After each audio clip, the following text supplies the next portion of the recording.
Greetings. As you settle into the comfort of your living room, take a moment to pour yourself a refreshing glass of water and get cozy on the sofa. As you settle into your bed, allow your body to unwind and immerse yourself in the tale in the coziest manner imaginable. 3 years ago, I faced the unimaginable loss of my legs, my independence, and nearly my will to live. Yet in a twist of fate, I discovered a connection that no one could have foreseen. Once upon a time, there was a girl named Claire. At 62, I find myself reflecting on how unexpected life can be. Just 5 years ago, if someone had suggested I'd be nestled in this old armchair in a cozy house in Eugene, Oregon, sharing this tale, I would have chuckled in disbelief. I once thought that life after a certain age was all about the same old rhythms, gardening, diving into books, and anticipating the kids' return for dinner. But then on a rainy March afternoon, a truck collided with my car, and in an instant, my world shifted dramatically. The accident spared my life, yet it robbed me of my ability to walk. The doctor had remarked, "You're fortunate, fortunate." A peculiar sensation arises when merely stepping into the bathroom feels like a triumph. When a simple flight of stairs transforms into an insurmountable peak. Following the accident, I took up residence with my son Logan, the child I brought into the world at the tender age of 16. In those days, I was completely unaware of how to prepare a proper meal, much less embrace the role of a mother. His father vanished as soon as he learned about my pregnancy, leaving me to navigate the journey of motherhood, with a baby in my arms and a multitude of unanswered questions swirling in my mind. At 19, Logan stands tall and strong, balancing his time with a part-time job at a local construction company. He transformed into my strength, my support, and during the bleakest moments, my motivation to persevere. He took on every task with grace, preparing meals, gently lifting me from bed to wheelchair, and reading to me during sleepless nights, all while embodying a patience that seemed almost otherworldly. No complaints, no questions. But there's one thing that caught me off guard. Having a child at a young age means you get to see them blossom right before your eyes, and suddenly, they transform from a little boy into someone entirely different. Logan has grown into a man, and at times, I find myself needing to remind myself that he is my son. I often find myself reflecting on that, particularly when the boundaries between support and emotional closeness seem to blur. It became clear to me that depending on him indefinitely was not an option. Isn't it peculiar? The intricate dance of affection and appreciation intertwines with the apprehension of reliance alongside the subtle longing to feel vibrant, whole, and independent again. This tale isn't focused on the negatives. It's a tale of feelings hidden away for ages and how they emerge when we least expect it, leading to an astonishing turn of events. If you found yourself in Claire's shoes, do you believe you would possess the resilience to rise again on your own? Share your thoughts in the comments section below. Let's dive into this together, and now we can move on to the next chapter, delving into the bond between mother and son following the accident. That morning, Logan invited me to the front porch to enjoy the crisp, fresh air. The gentle Oregon sunlight danced through the maple trees, painting golden highlights in my graying hair. Logan was immersed in the kitchen crafting breakfast with care, while every so often he cast a glance out the window at me, his eyes reflecting a familiar gentle worry. "Did you have a good night's rest?" he called out from the kitchen. In a way, I responded, holding back the complete reality. The discomfort in my left leg had robbed me of sleep throughout the night, yet it was the unsettling feeling and unnamed presence that lingered in my mind. Last night, there was a spark in Logan's eyes, a warmth in the way he grasped my hand while guiding me to bed, stirring emotions of gratitude and deep connection within me.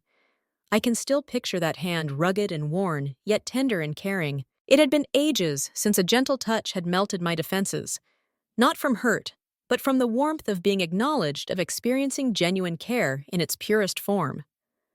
After breakfast, Logan retrieved a warm towel and softly worked on my tense calves, easing the tightness with careful strokes. It was a familiar scene, one he'd played out countless times before to soothe my unease and promote better flow, yet this time, I found it hard to let go the way I once did. He took a moment during the massage, a flicker of worry evident in his gaze, overshadowing the movement of his hands. Logan looked up and our eyes met, sharing a moment of deep familial understanding. It wasn't mere sympathy, nor was it simply a fleeting feeling. It was something profound, palpable, gentle, and an essence I hesitated to define. "How are your legs doing now?" Logan inquired gently, his tone quiet and intimate. A small, grateful response slipped from my lips as I nodded softly, steering clear of his gaze. Yet my heart raced with a tempest of emotions. What frightened me wasn't Logan.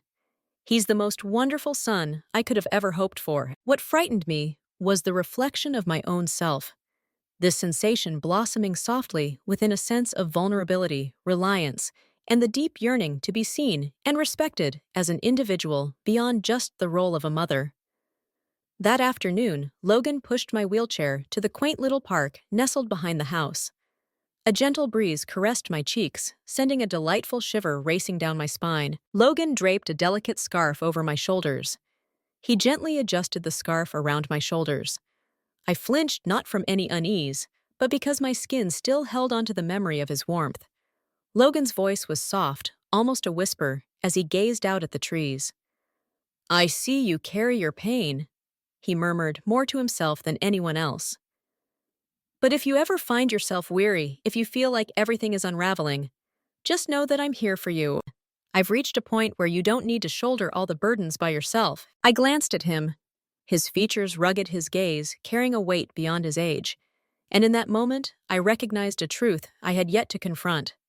Logan had transformed from the boy I nurtured into a man embodying genuine emotions, a profound sense of appreciation, and a bond that transcended mere words, intimate yet firmly rooted in compassion. That night in our cozy abode, as Logan passed me a warm cup of ginger tea, my hands shook, not from discomfort, but because a deep feeling within me had been gently awakened, and I sensed that the journey ahead would be anything but ordinary. I'm unsure of how to begin.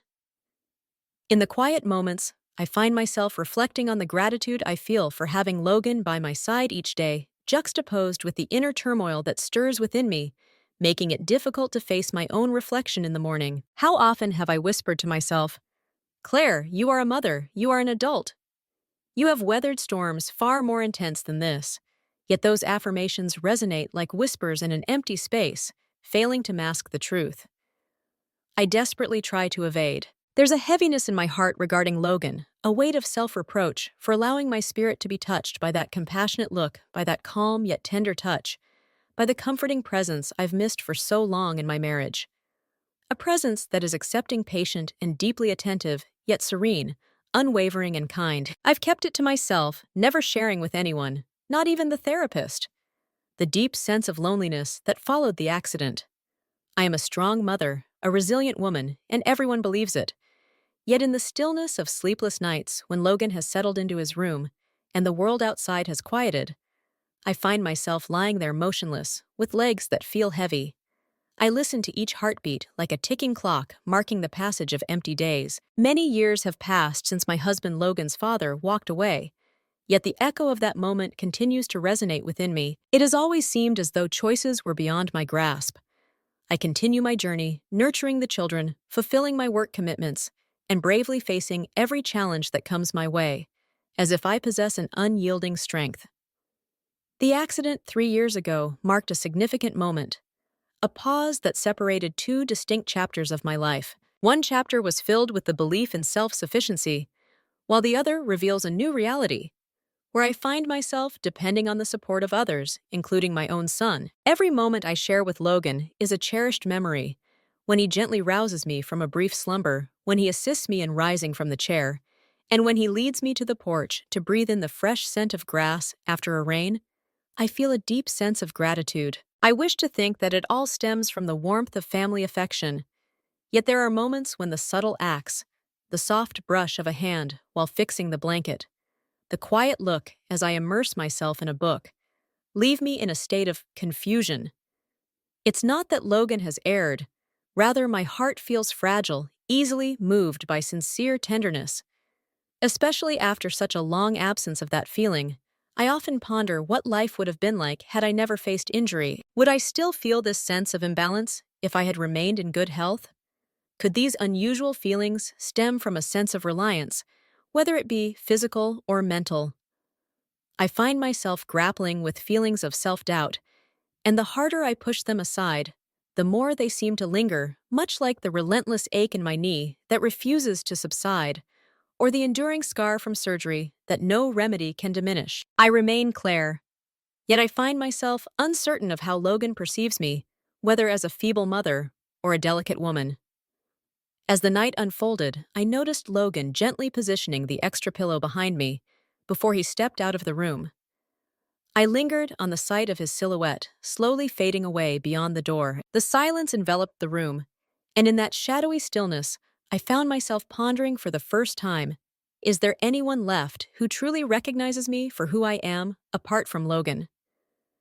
If you found yourself in Claire's shoes, much like in the tale, do you believe your feelings might be influenced by your own child?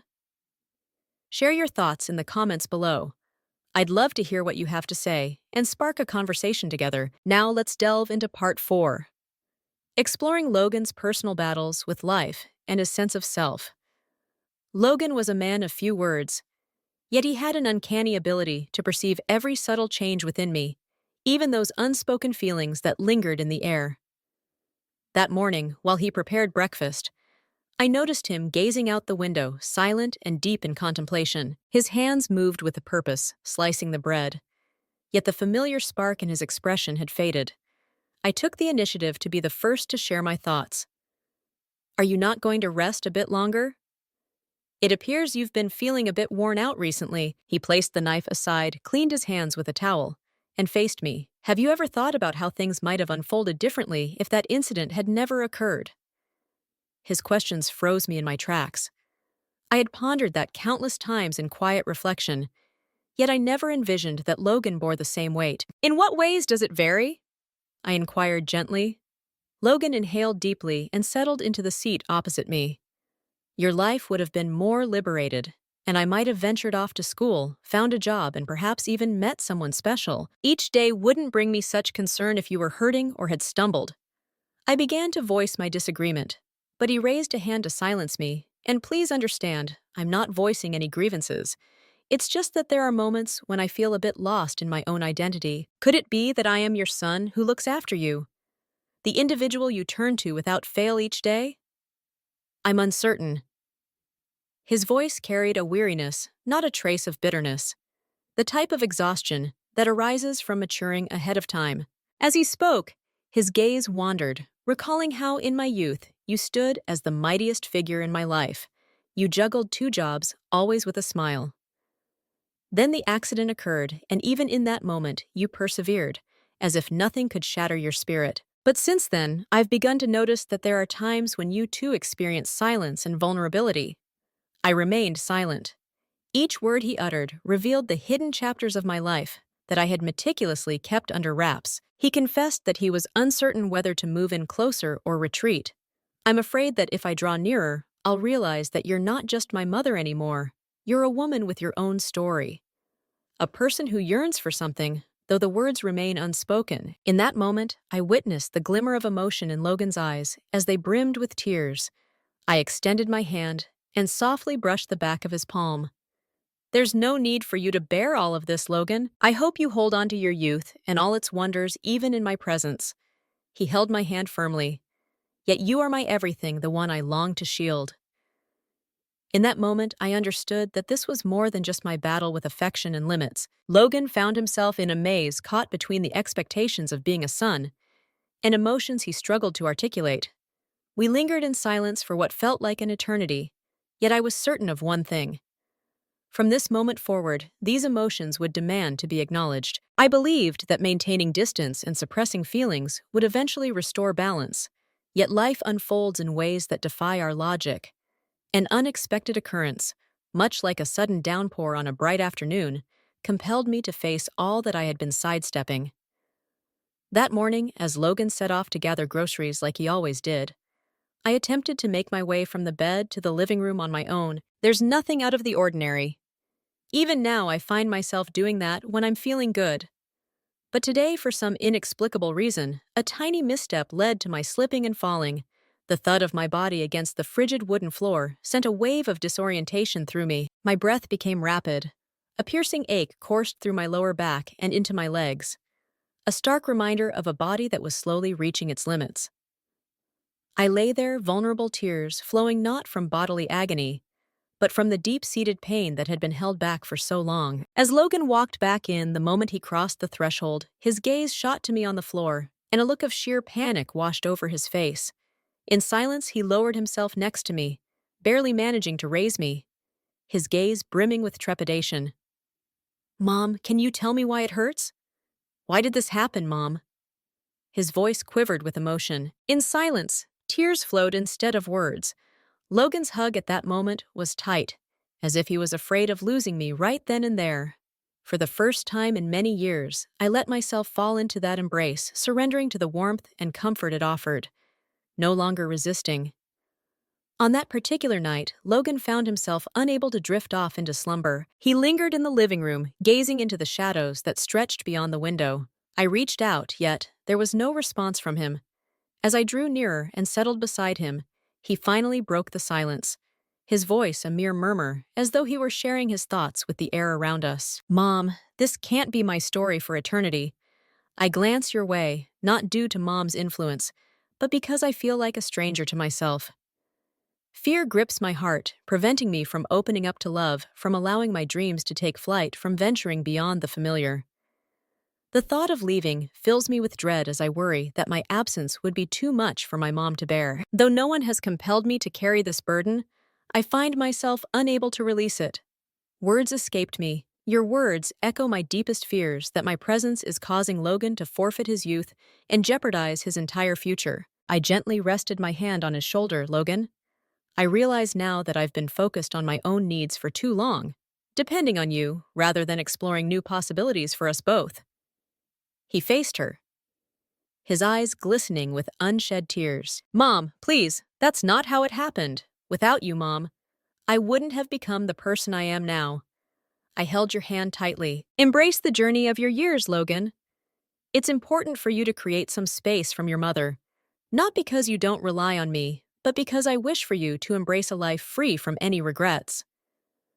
The following morning, I reached out to a rehabilitation center, a facility that provides both physical therapy programs and hourly care assistance. I realized this was a step I should have taken much earlier, yet I was held back by fear. Fear of solitude, fear of losing Logan. But above all, I dreaded the thought of shaping my son into someone diminished by reliance and silence. When I shared the news, Logan fell quiet for what felt like an eternity. And finally he spoke, saying, "If that's what's best for Mom, I'll stand by it." I nodded, and for the first time, I glimpsed a subtle spark in my son's eyes. Not of sorrow, but of a threshold that had just been ever so slightly ajar. "Kindly share the text you wish for me to translate." Several weeks passed, and Logan embarked on a new project in a different state. As he prepared to depart, he wrapped his arms around me in a warm embrace. "Are you going to be all right, Mom?" A smile spread across my face. "As long as you stay authentic to who you are, I will be okay."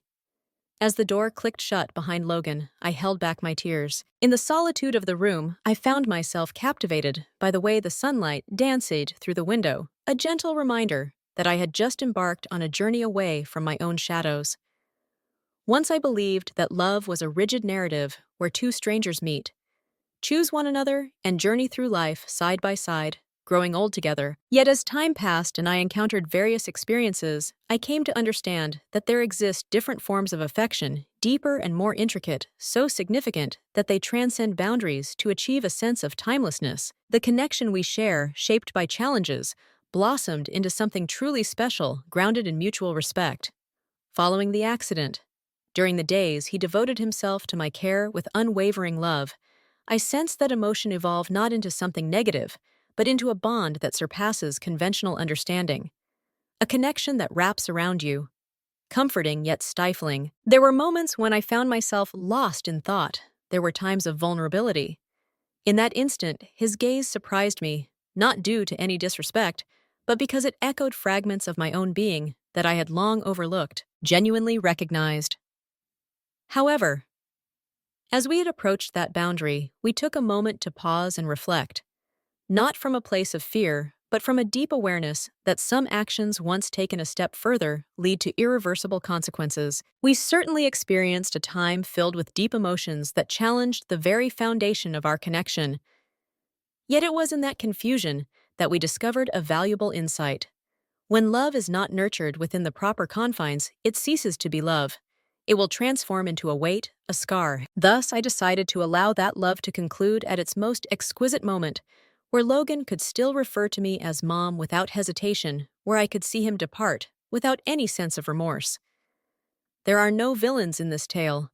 Life wove a tale of two lonely souls, drawing them together in a moment that felt both rushed and intimate as they navigated their own shattered worlds. As Logan embarked on his journey for a far-off project, I found myself by the window observing the car vanish beneath the canopy of trees. I held back my tears. I feel a sense of liberation as I understand that Logan requires a broader horizon to truly discover his identity, to evolve into a whole, resilient, and liberated individual. What about me? With each new beginning, I take it one step at a time. I discover the art of accepting support from others without a hint of embarrassment. I embark on a journey of self-acceptance, not for the approval of others, but to finally recognize my own reflection each day with clarity and appreciation. Occasionally, Logan picks up the phone to reach out, his tone consistently soft and warm. "How have you been enjoying your meals, Mom? I'm sharing some snapshots of the project with you, Mom." We share laughter and the tiniest details, and I can sense a love between us that is vast yet beautifully contained within the right limits. A love that thrives on freedom, simply yearning to be. "That will do. Kindly share the text you wish for me to translate." Genuine affection often exists beyond labels. It's not that embracing one another signifies affection, and it's not that sharing a kiss conveys comprehension. Some affections run as deep as the ocean's depths, quiet and unassuming, yet they remain an essential thread woven into the fabric of our existence. Even if Logan finds love with someone else down the line, even if he vows to another, I will always be the one whose heart beat in harmony with his during those stormy and testing times. And I take pride in how we navigated through it, not by turning away from the truth, but by embracing the most beautiful aspect, a profound love. We knew when to pause, when to find balance, and that is the essence of a truly mature love. I truly appreciate your company on this journey so far. My experience with Logan is not intended to provoke shock or to highlight anything forbidden, but to convey a reality that many of us quietly endure. That solitude can arise, not just from being by ourselves, but from coexisting with those who no longer genuinely recognize us. In the aftermath of the accident, I found myself stripped of so much: my body, my pride, my self-confidence. Yet during those bleak moments, a presence emerged, offering patience and kindness, gently reminding me of my worth and my capacity to be loved profoundly. The connection between Logan and me was a journey through emotional intricacies. We navigated the delicate balance of affection and love, reason, and emotion. Rather than allowing ourselves to be swept away, we confronted our feelings head-on, cherishing the most exquisite aspect of our relationship. A bond forged in shared vulnerability, thriving on understanding and patience without the need for labels. I share this experience not to defend my actions, but to remind you that you are not alone in facing your own struggles. At some point, we all find ourselves pondering whether this sensation is misplaced. Emotions in their essence are not flawed. It is the actions that arise from them that require scrutiny. When you find yourself feeling hollow when the desire to experience genuine existence arises, remember to be gentle with yourself. Embrace honesty within, and then let compassion guide your actions both towards others and towards your own heart. Some loves arrive to impart wisdom, while certain individuals enter our lives solely to prompt introspection. Additionally, there are fleeting moments that, if we pause at the perfect instant, can transform into timeless memories, devoid of labels and endings. Claire have discovered this truth, and I wish for you, if you feel adrift, to uncover the brilliance that resides within you soon. We'd love to hear your reflections in the comments. Have you ever encountered an emotion that eludes definition? Have you ever encountered a person who left you caught in a struggle between logic and emotion? Open up, and you never know. You could be the one to bring comfort to someone navigating their path. Thank you, and until we meet again in a new tale, a fresh adventure where we explore the art of evolving from the unfinished. If the tale of Claire and Logan resonates with you, be sure to subscribe to the Emotional Journeys. Every follow inspires us to keep sharing authentic, profound, and relatable narratives. What are your thoughts on the feelings conveyed in this narrative? We invite you to share your thoughts, experiences, or insights in the comments below. Who knows, you could be the one to inspire hope in someone who is quietly yearning for understanding.